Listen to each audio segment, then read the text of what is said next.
क्या हुआ जब एक साधु को राम लल्ला ने बाल रूप में दर्शन दिए। दोस्तों, राम लल्ला के अयोध्या में विराजित होते ही चमत्कार पर चमत्कार हुए जा रहे हैं, जिन्हें सुनकर हर कोई राम लल्ला की भक्ति में मग्न होते जा रहे हैं। और दोस्तों, हमारे राम लल्ला का प्रभाव तो अब विदेशी लोगों पर भी होने लगा है। अभी कल यानी 14 जनवरी को दुबई के आबू धाबी में भी विशाल हिंदू मंदिर का उद्घाटन हो गया है, जिसके लिए प्रधानमंत्री नरेंद्र मोदी भी गए थे। इससे यह पता चलता है कि सनातन धर्म कितनी तेजी से दुनिया भर में छा रहा है। लेकिन दोस्तों, अभी उस चमत्कार की बात करते हैं जो कि एक साधु के साथ हुआ। कैसे? एक साधु को राम लल्ला ने साक्षात दर्शन दिए, जिसे सुनने के बाद हर कोई राम लल्ला की भक्ति के में डूब रहा है। दरअसल दोस्तों, राम लल्ला की प्राण प्रतिष्ठा के बाद एक साधु महाराज राम लल्ला के दर्शन करने की मन में सोचकर दर्शन के लिए अयोध्या की तरफ रवाना हो जाते हैं। आपको बता दें कि वह साधु महाराज राम लल्ला में बहुत ही ज्यादा विश्वास रखते थे। सुबह उठने के साथ ही राम नाम जपने लगते थे और रात को सोने से पहले भी राम नाम का ही जाप करते रहते थे। और तो और वे सुबह सुबह उठकर ठंडे पानी से नहाकर राम भक्ति करते थे।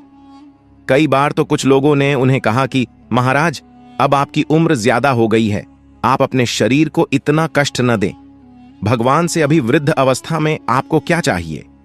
तब वे साधु महाराज कहते थे कि मुझे इस उम्र में अपने राम लल्ला से कुछ नहीं चाहिए, लेकिन बस एक बार उनके दर्शन करना चाहता हूं।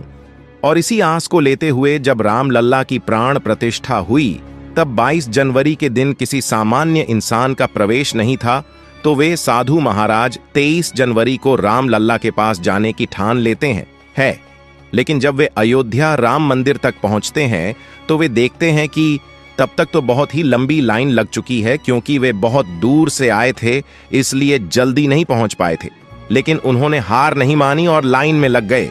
जैसे जैसे दिन ढलता गया, सभी भक्तजन दर्शन करके जाते रहे और शाम होती ही चली गई।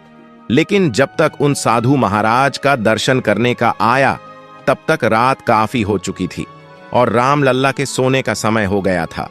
तो पुजारी जी ने बाकी बचे हुए भक्तों को कहा कि आप सभी कल आकर प्रभु के दर्शन कर लेना, अभी उनके सोने का समय है। धीरे धीरे करके लोगों की भीड़ वहां से चली गई, लेकिन वे साधु महाराज कहीं नहीं गए और उदास होकर मंदिर से कुछ दूरी पर जाकर बैठ गए और राम लल्ला की स्मरण करने लगे और बोले, हे प्रभु, ये कैसी परीक्षा है आपकी। मैं इतनी दूर से आपके दर्शन करने के लिए आया और आपने मुझे दर्शन ही नहीं दिए। तभी राम लल्ला का ऐसा चमत्कार होता है कि वह साधु महाराज अपनी इंद्रियों पर यकीन नहीं कर पाते। होता कुछ यूं है कि जब साधु महाराज उदास चेहरे के साथ बैठे थे, तभी एक नन्हा बच्चा करीब 5 से 6 साल का साधु महाराज के पास आता है और उनको कहता है कि बाबा, आप उदास क्यों बैठे हैं? तभी वह साधु बच्चे की तरफ देखते हैं। वह बच्चा मुस्कुराते हुए फिर से बोलते हैं, बाबा आप उदास ना होइए, आपको मंदिर के पुजारी जी बुला रहे हैं, जाइए। तभी वह बच्चा उन महाराज को हाथ पकड़कर मंदिर के मेन दरवाजे तक ले जाते हैं और कहते हैं कि आप रुकिए, मैं पुजारी जी को बुलाता हूं। इतना बोल के वो बच्चा वहां से जाता है। तभी पुजारी जी एक साथ में छोटे बर्तन को लिए मेन दरवाजे की ओर आते हैं और साधु को वहां खड़े पाते हैं। तो उनसे पूछते हैं कि हे साधु, आप यहाँ क्या कर रहे हैं? तब वे महाराज विगतवार सभी बातें पुजारी जी को बताते हैं। तो पुजारी जी कहते हैं, मैं आपकी बात तो समझ गया, लेकिन आप किस छोटे बच्चे की बात कर रहे हैं? मेरे पास तो कोई बच्चा नहीं आया द्वार खुलवाने के लिए, मैं तो राम लल्ला के सामने रखे दीपक में घी डालने के लिए आया था। तभी साधु हैरान रह जाते हैं और मन ही मन उस नन्हे बच्चे के बारे में सोचने लग जाते हैं। लेकिन पुजारी जी कहते हैं कि आप चिंता न करें, जब आप यहाँ तक आ ही गए हैं तो राम लल्ला के दर्शन भी कर ही लीजिए। और पुजारी जी द्वार खोल देते हैं। तब वे साधु महाराज राम लल्ला के दर्शन करते हैं और उनके चमत्कार को नमन करते हैं। और फिर पुजारी जी उन साधु महाराज को रहने की जगह देते हैं और भोजन देते हैं। अगले दिन वे साधु महाराज राम लल्ला के सुबह दर्शन करके अपने गांव के लिए रवाना हो जाते हैं और सभी को इस चमत्कार के बारे में बताते हैं और सभी लोगों को कहते हैं कि राम लल्ला ने उन्हें एक बालक के रूप में दर्शन दिए हैं।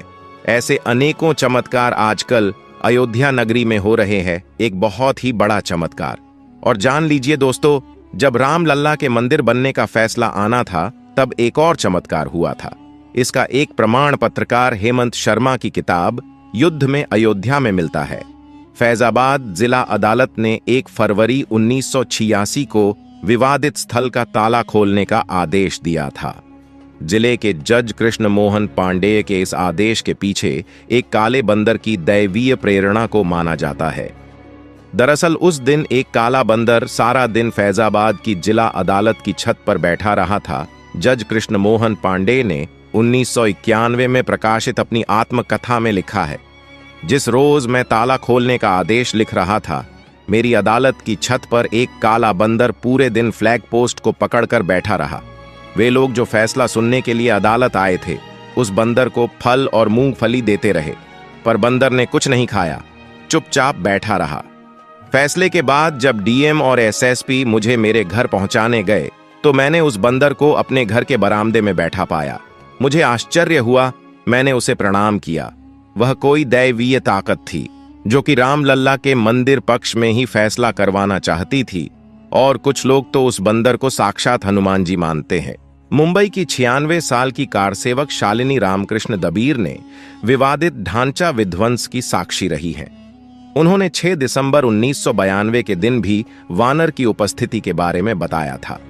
उन्होंने कहा था, वो पल याद आता है जब वो एक दीवार टूटती ही नहीं थी। हम सुबह से मारुति स्तोत्र बोलते थे, लेकिन कुछ हो नहीं रहा था। क्या करें क्या न करें की स्थिति थी, क्योंकि 5 बजे सूर्यास्त हो जाता तो हम कुछ नहीं कर पाते। फिर वहां पास के पेड़ से एक वानर आया, वो दीवार पर बैठा। हम सब देखने लगे कि क्या बात है ये। वानर ने इधर उधर सिर घुमाकर देखा और वहां से चला गया, और फिर धड़ से दीवार गिरी। इसके बाद 2 घंटे तक धूल के गुब्बार से हमें वहां कुछ दिखाई नहीं दिया था। और भी अनेकों चमत्कार हुए जो कि रामलल्ला की उपस्थिति को दर्शाते हैं।